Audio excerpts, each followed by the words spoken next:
Era uma vez um homem que roubava pães de uma padaria todos os dias. Durante meses, ele entrava discretamente, pegava alguns pães e saía sem ser notado. Até que um dia, viu o dono da padaria se aproximando. Imediatamente, ele se ajoelhou, começou a chorar e gritou: "Senhor, me perdoe. Eu me arrependo profundamente do que fiz." Mas será que esse homem realmente se arrependeu?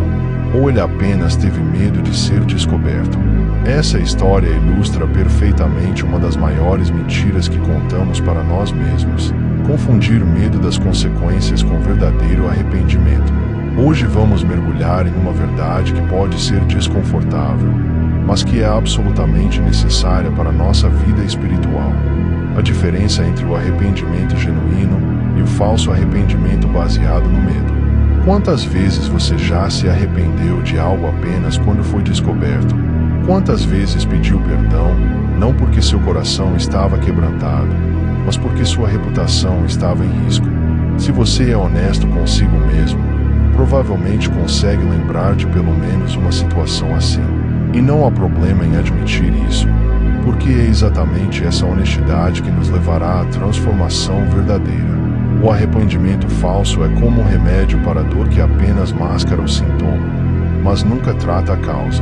Ele nos faz sentir melhor momentaneamente, mas não produz mudança real em nossas vidas.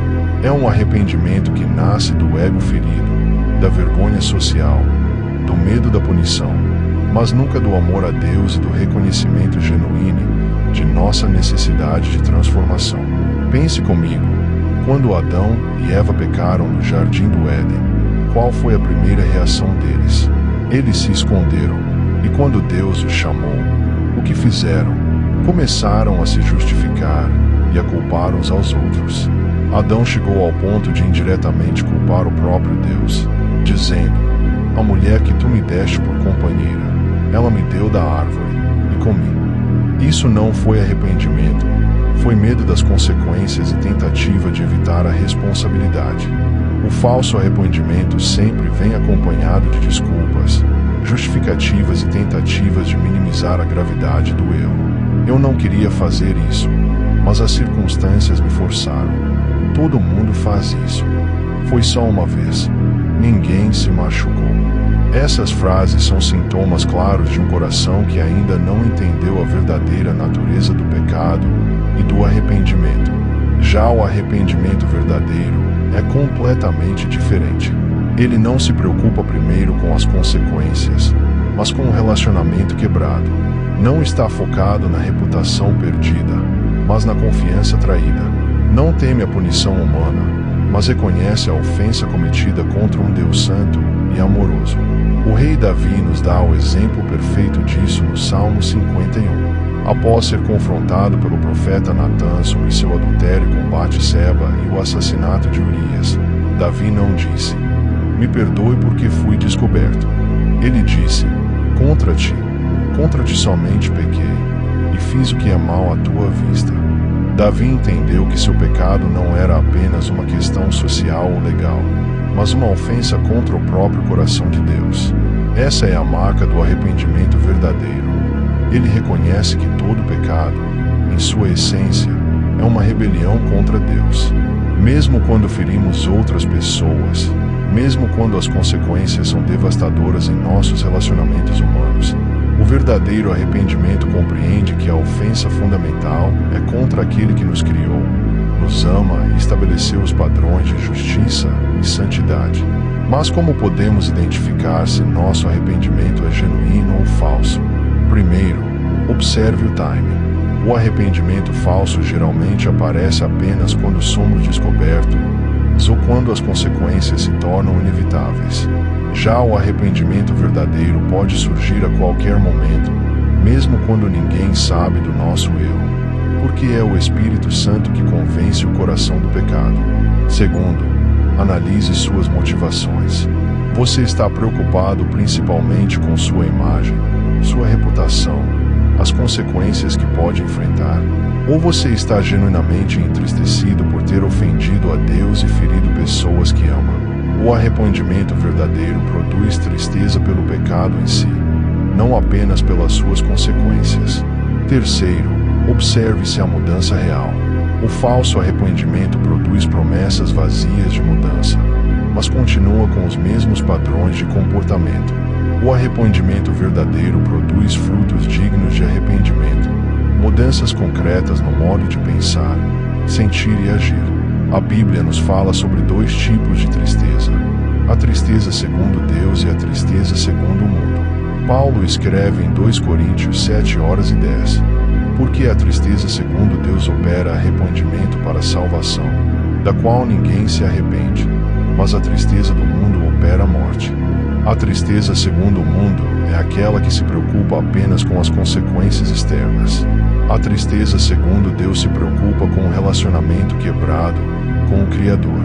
Muitos de nós fomos condicionados a um cristianismo de aparências, onde o importante é manter a fachada de pessoa boa e religiosa. Nesse tipo de cristianismo, o arrependimento se torna apenas uma ferramenta de gerenciamento de crise, usada para controlar danos à nossa reputação espiritual. Mas Deus não se impressiona com nossas máscaras. Ele conhece as motivações do nosso coração melhor do que nós mesmos. O profeta Samuel disse uma vez: o homem vê o que está diante dos olhos, porém o Senhor olha para o coração. Deus não está interessado em nossas performances religiosas. Ele quer a autenticidade, transparência, verdade no íntimo. Ele prefere um coração quebrantado e honesto a um coração orgulhoso disfarçado de humildade. Pense na parábola do fariseu e do publicano que Jesus contou. O fariseu foi ao templo cheio de si mesmo, agradecendo a Deus por não ser como os outros homens. O publicano, por outro lado, nem sequer levantava os olhos ao céu, mas batia no peito dizendo: ó Deus, tem misericórdia de mim, pecador. Jesus disse que foi o publicano, não o fariseu, quem saiu justificado. Por quê? Porque seu arrependimento era genuíno, nascido de um reconhecimento honesto de sua condição espiritual. O medo das consequências não é necessariamente algo ruim. Ele pode ser o ponto de partida para uma reflexão mais profunda. O problema surge quando paramos no medo e não avançamos para o verdadeiro arrependimento. É como se usássemos o medo como um band-aid emocional, cobrindo a ferida sem tratá-la adequadamente. Imagine um homem que trai sua esposa. Quando é descoberto, chora desesperadamente pedindo perdão. Mas suas lágrimas são pelo casamento que pode perder, pelos filhos que podem se afastar, pela vida que pode se desmoronar. Ele não está chorando porque traiu a confiança da mulher que prometeu amar e proteger. Ele não está chorando porque violou os votos que fez diante de Deus. Suas lágrimas são de autocompaixão, não de arrependimento. Agora imagine outro homem na mesma situação, mas que chora porque finalmente compreende a dor que causou à sua esposa, a traição que cometeu contra os votos sagrados, a ofensa que fez contra o próprio Deus que instituiu o casamento. Suas lágrimas não são principalmente pelas consequências que pode enfrentar, mas pelo mal que escolheu fazer. Esse é o arrependimento verdadeiro. A diferença entre esses dois homens não está nas circunstâncias externas, mas na condição interna do coração. Um está preocupado consigo mesmo, o outro está preocupado com aqueles que feriu e com o Deus que ofendeu. Um busca alívio da culpa, o outro busca restauração do relacionamento. O arrependimento verdadeiro é humilhante porque exige que abandonemos nossas defesas, nossas justificativas, nossos mecanismos de proteção do ego.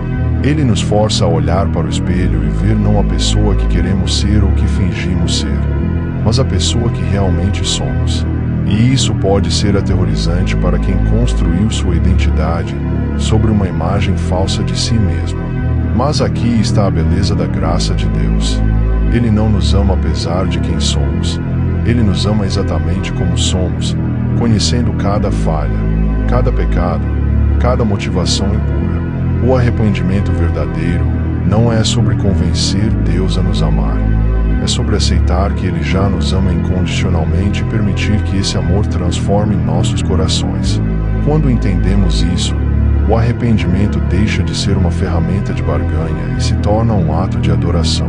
Não estamos mais tentando conquistar o perdão de Deus. Estamos celebrando o perdão que Ele já conquistou para nós através de Cristo.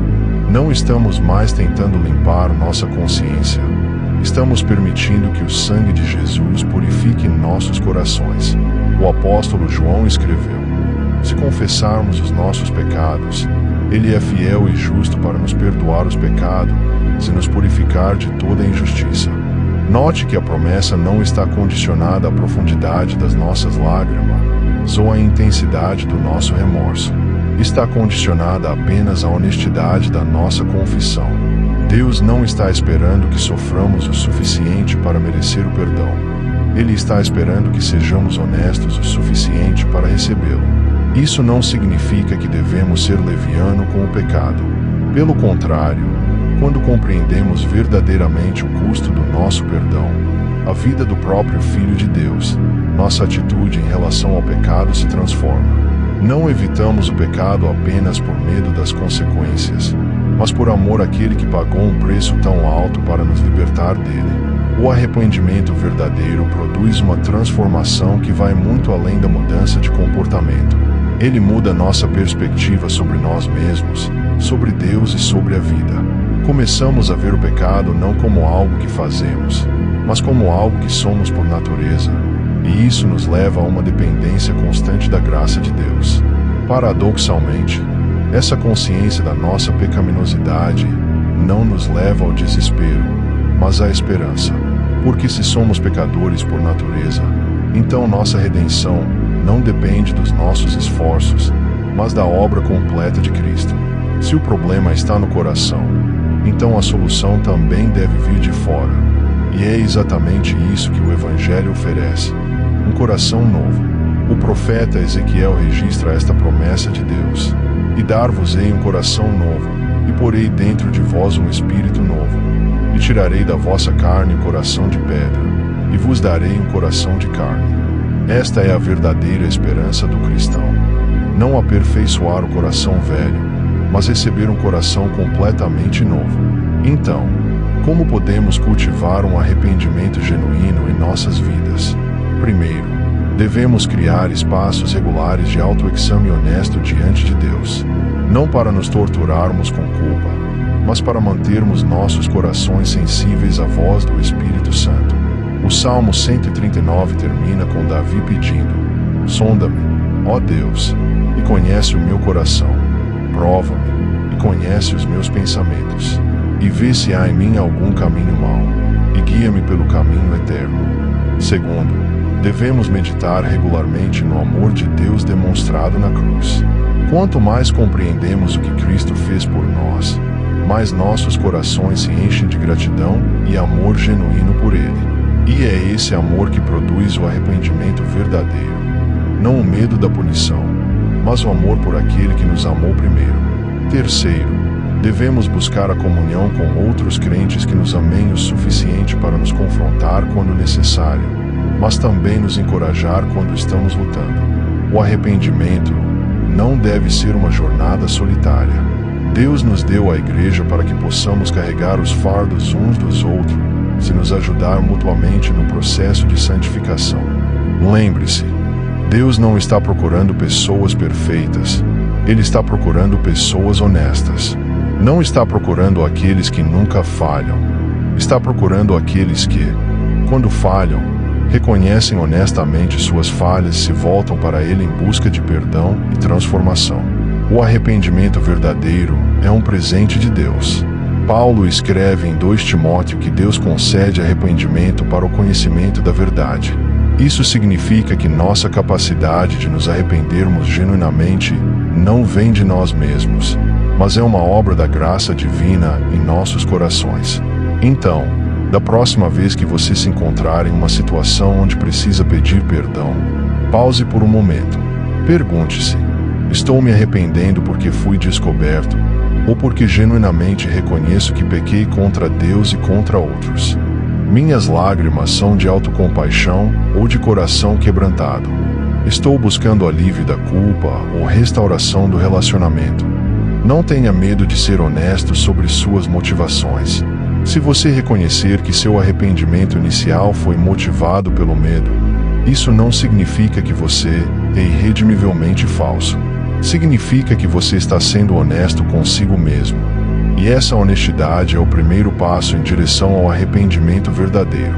Ore a Deus pedindo que Ele transforme seu coração. Peça para Ele lhe dar não apenas medo das consequências do pecado, mas amor pela justiça. Peça para Ele lhe dar não apenas preocupação com sua reputação, mas preocupação com o seu nome. Peça para Ele transformar sua tristeza segundo o mundo em tristeza segundo Deus. E lembre-se sempre, a meta não é nunca mais precisar de arrependimento. A meta é que nosso arrependimento seja cada vez mais rápido, mais profundo e mais genuíno. Um coração maduro espiritualmente não é um coração que nunca peça. É um coração que reconhece rapidamente quando peça e se volta imediatamente para Deus em busca de perdão e restauração. O homem da padaria no início da nossa conversa escolheu o caminho do falso arrependimento. Mas você não precisa fazer a mesma escolha. Você pode escolher a sinceridade, a autenticidade, a verdade no íntimo. Você pode escolher permitir que Deus transforme não apenas seu comportamento, mas seu próprio coração. Que Deus nos ajude a ser pessoas de arrependimento genuíno, motivado não pelo medo das consequências, mas pelo amor a Ele e aos outros. Que possamos ser conhecidos não por nossa perfeição, mas por nossa honestidade, não por nossa força, mas por nossa dependência da graça, não por nossa capacidade de esconder nossos pecados, mas por nossa disposição de confessá-los e abandoná-los. A pergunta que fica é: na próxima vez que você precisar pedir perdão, será arrependimento ou apenas medo de ser descoberto? A resposta a essa pergunta pode fazer toda a diferença em sua jornada espiritual e em seus relacionamentos. Que Deus nos conceda corações quebrantados e contritos, que Ele nunca despreza, e que sempre recebe com amor e perdão infinitos.